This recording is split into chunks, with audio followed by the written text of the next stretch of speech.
So very quick review about power series. What are power series? They are series of the following form. They always involve a variable. So either some coefficients Cn times x to power n, and these are centered at 0, or some coefficients Cn times x minus a to the n, and these are centered at x equals a.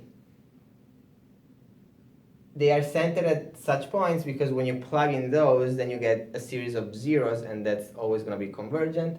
Here if you put x equals 0, and here if you put x equals a. So power series will always converge at its center. But then the question is, for which values of x does the series converge, except for the center? So we have two concepts related to this. One is the radius of convergence. So a power series will always converge within a radius of convergence from its center. So if the center is 0 and the radius is r, it will always converge between negative r and r. Or if the center is a and the radius is r, then it will converge within r. So from a minus r to a plus r. How do we find the radius of convergence?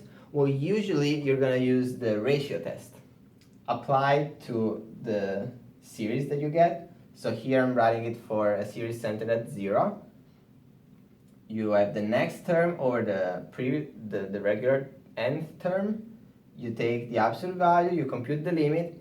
This limit is going to involve x, and then you impose the condition that this is less than 1 to find where this is convergent, and you can find the radius of convergence.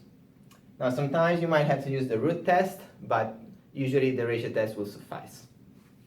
Now, at the endpoints, it could be that the power series converges or not.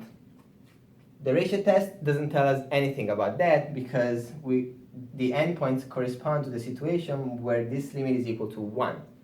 So to find the actual interval of convergence, we need to take the endpoints and test them back into the series. We have to use a different test than the ratio or root test because they are not going to work. So it could be the case that they are both included, both excluded, or either of them included and the other excluded.